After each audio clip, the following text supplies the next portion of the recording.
أعوذ بالله من الشيطان الرجيم. بسم الله الرحمن الرحيم. Ассаламу алейкум ва рахматуллахи баракатух. Дорогие мои братья и сестры, великая хвала Аллаху Всемогущему, Всезнающему, кому мы поклоняемся, у кого мы просим помощь, спасения нашей души. Воистину благодарны рабы, понимают своего Господа и служат Ему, только Ему. Да поможет нам Аллах во всех праведных делах, дорогие мои братья и сестры. Сегодня я вас призываю к Аллаху, я вас призываю к исламу, я вас призываю к справедливости, я вас призываю к мудрости, я вас призываю, чтобы вы все различали, что такое добро и что такое зло. Поэтому пока вы не будете внутри себя мыслями разделять добро-зло, что от Аллаха, что от дьявола, вы должны все различать, как праведники, как справедливые, как честные. Поэтому мой народ Лезгистана должен быть справедливым во всех праведных делах. Дай Аллах, чтобы в сердцах у вас был свет всемогущего Аллаха. Дай Аллах, чтобы вы поняли, куда вы идете. Вы, чтобы знали,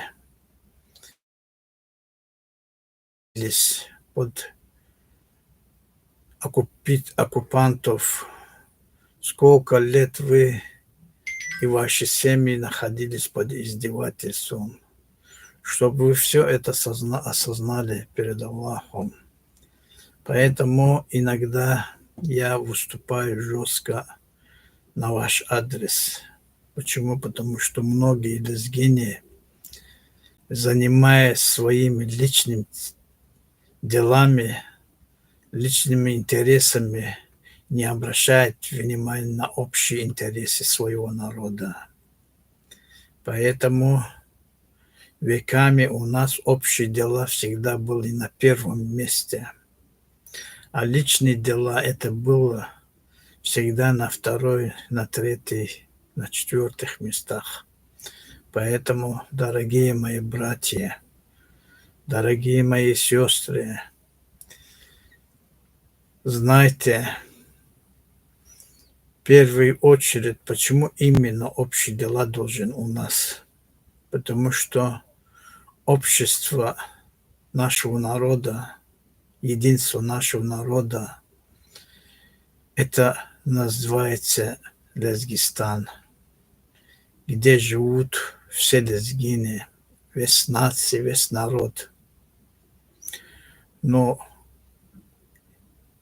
мы знаем, что столько лет мы не можем нас служить своему народу ради нашего Аллаха, укреплять свой народ ради нашего Аллаха, создать внутри обратно все условия нашего народа нам не дает наш враг Азербайджан.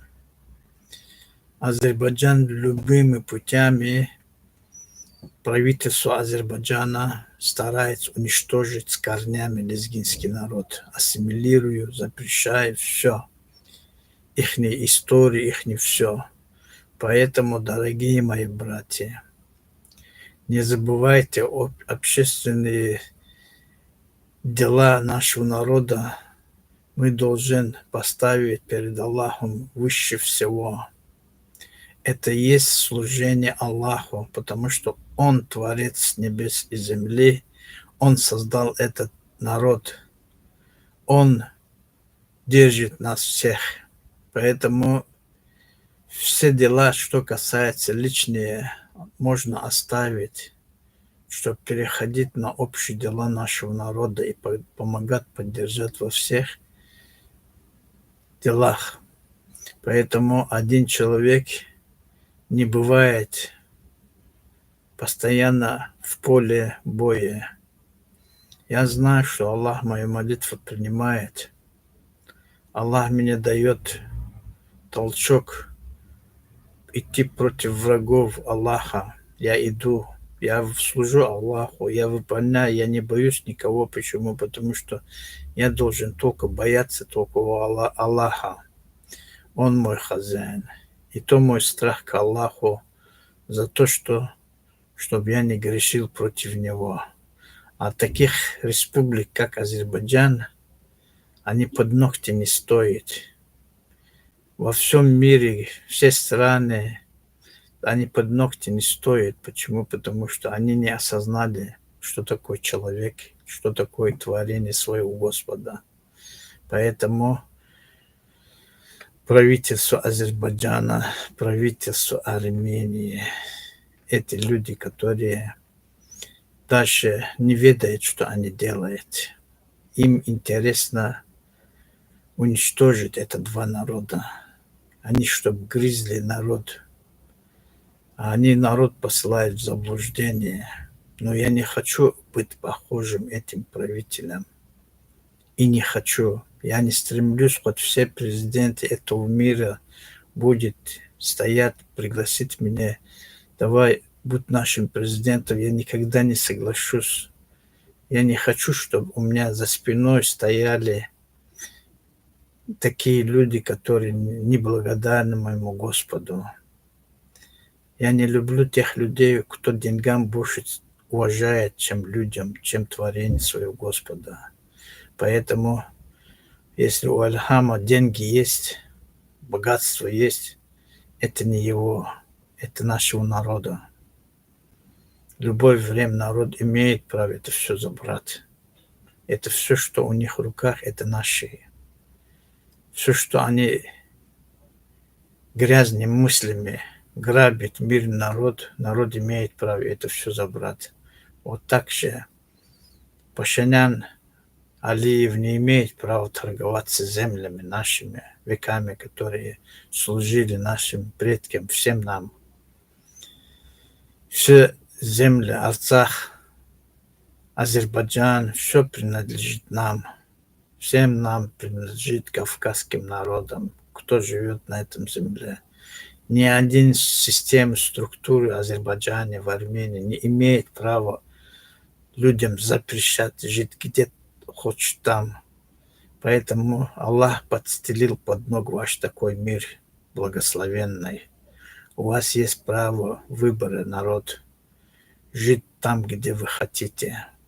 А то, что запрещает вам правительство Азербайджана, правительство Армении, правительство Грузии, это не должен входить в ваши мысли. Это грязь адский, который выходит из-под когтей чертей дьяволов против вас. Поэтому знайте, земля принадлежит не им, никогда не принадлежала, а принадлежит все, что есть на небесах, на земле, всемогущему Аллаху.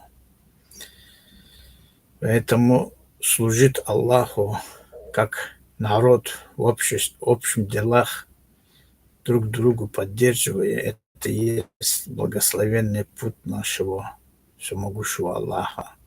Поэтому Аллах говорит, живите в мире.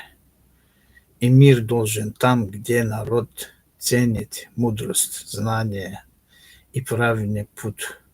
Поэтому я вас призываю, чтобы вы различали, что такое добро и что такое зло.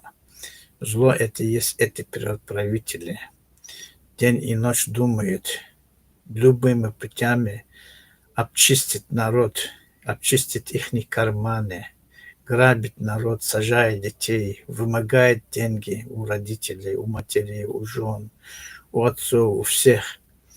Поэтому эти структуры Азербайджана, структуры, например, Армении, это никуда не годится. Поэтому народ Азербайджана, народ Армении должен объединиться. Объединиться должен. Поэтому и народ Азербайджана, и народ Армении не увидит мир до тех пор, пока они не объединятся. А эти правители вам никогда не даст этот путь, чтобы вы все объединились. Не думайте, с духовной точки зрения я вам открою еще больше тайны перед Аллахом. Аллах мусульманам говорит, ваше дело говорить людям, верующим, неверующим, многобожникам, всем качествам людей, которые на земле живет.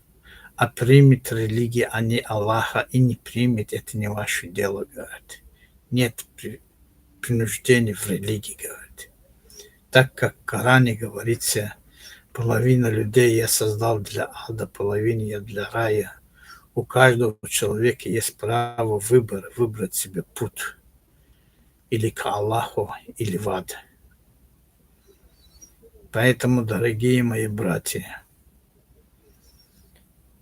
среди вас будет хоть христиане будет жить, хоть мушрики будет жить, хоть верующий будет жить. Нет у вас власть над ними, чтобы они были как и вы. Поэтому Аллах в Коране пророку Мухаммаду, саллаллаху алейхи вассалям, сказал, твое дело говорить им, а сердца, говорит, в моих руках.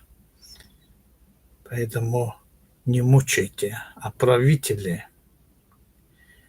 внутри сеют. Они христиане, они кафири, они безбожники, они неверующие, как будто они сами верующие, понимаешь? Вот политика Азербайджанской республики. Они говорят, армяне враги, они не имеют права в религии принимать, говорит азербайджанское правительство. А грузины тоже же христиане. А почему они грузинам не говорят, вы кафири? Почему не говорить? Вы неверующие. Почему они не говорят? Потому что грузине им надо использовать на свои выгоды. Поэтому грузинский народ тоже должен мудрым быть. Нельзя верить таким шалтай-болтаям, короче, кто стравливает народ на Кавказе друг против друга. Вот правительство Азербайджан этим занимается, смута во всех регионах Кавказа, также во всех странах СНГ, во всех странах европейских стран. Создали это всю смуту. В каждом, везде он хочет участвовать против Афганистана, войну, против Ирана, против везде Россию, везде он хочет создавать. Как грязь под ногами, везде хотят свои грязные дела делать. Пачкать везде. Поэтому Россия не имеет права уже простить азербайджанское руководство. Если Россия будет простить Азербайджану, но Россия распадутся. Почему? Потому что Азербайджан сделает все, чтобы Россия распал. Понимаешь, вот сегодняшний день Эльхам Алиеву нет проблемы финансировать российские службы. Община, русская община Эльхам Алиев могут финансировать свободно против Кавказа, создать свою смуту. Поэтому российское руководство не должен доверять азербайджанское руководство. Россия не должен строить во всех территориях Гайдара Алиева памятники, потому что этот человек, я лично знаю, он враг номер один для всех россиян. Сколько детей в Чечне умирали против чеченского народа, столько солдатов, матерей оставалось даже в слезах в этом войне чеченском. Что виноват Гайдар Алиев? Что это замутил против мирного народа. А для него сегодня строить памятники, дербенты, там улицы давать.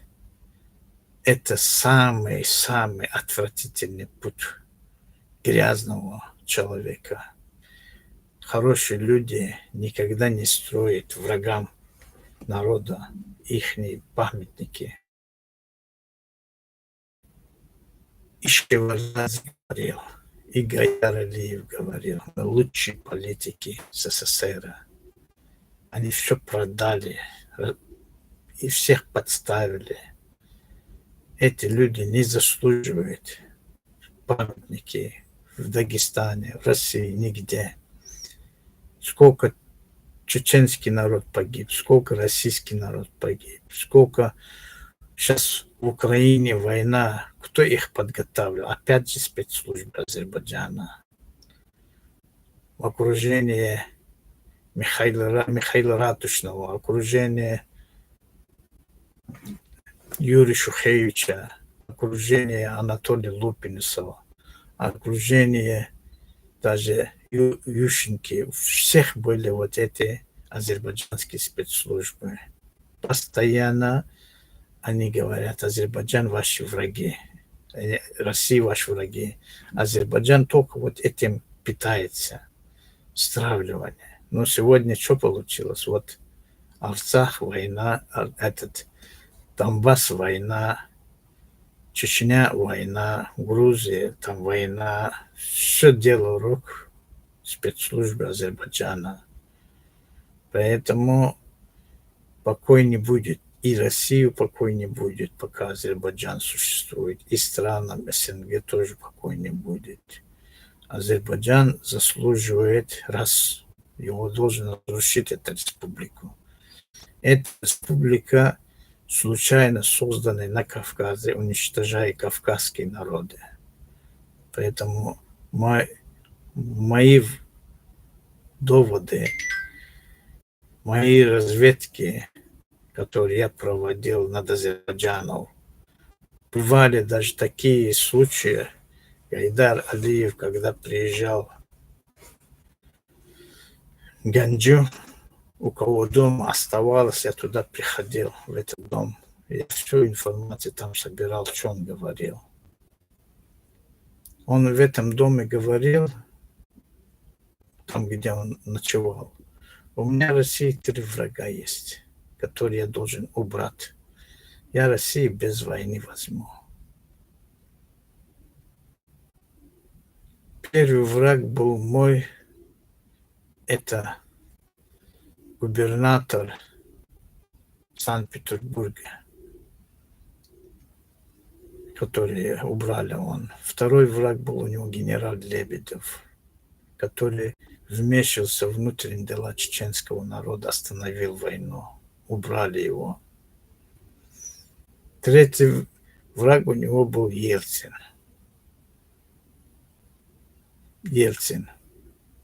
Вот так он свои дела сделал против российского народа. Так как он являлся КГБ, правая рука Андропова, он знал много хитрости, коварности. У него хватало все. И он действовал по своим программам. Даже Басаев Шамиль, Джахар Дудаев, они как игроки шли. Они даже мне тогда еще умоляли остановить войну, помоги нам, короче. Я поднимал, да, пошел я против Гайдара Алиева, чтобы остановить чеченскую войну первую. Пригласил генерала Лебедева. Остановили мы эту войну. Принес спасение чеченскому народу, русскому народу. Но все равно они меня потом убрали, посадили в тюрьмы. Поэтому, дорогие мои братья и сестры, Ильхам Алиев продолжает идеи своего отца против всех народностей. Что они хотят? Что они сегодня хотят? Вот это мы должен знать каждый россиянин, каждый кавказец. Ихние планы захват Кавказа, раз. Нам Азербайджан настолько далекий республика. Даже христиане со всего мира к нам настолько ближе, чем Азербайджан. В Азербайджане нет никакой религии, никакой книги, никакой веры. Азербайджан сеет только свою идею. Также они, как сегодня, запрещают многим народам Кавказа, лезгинам, лезгинезичным народам на родном языке писать, читать, изучать историю, все. Также завтра коснется это всем народам Кавказа, запрете, и будет ассимилированы все народы. Поэтому вы сегодня должен поддержать меня как праведников, как праведник, который борюсь против этих врагов, против этих, кто ущемляет права целых народов. Вы даже размышляете, у вас должен разум немножко. Россия еще больше, чем Азербайджан. Азербайджан это какой-то маленький точка дьявола на Кавказе. А Россия такой большой государство. Почему Россия нам не запрещает наш родной язык? Ни одному народу в России нет запрета свой родной язык. Каждым народом отдал свою свободу. Говорите на своем языке, учитесь на своем языке. Вот представляешь, вот такой большой Россия не делает нам запрет на нашем родном языке говорить, писать, читать, газеты пускать, радио делать, все.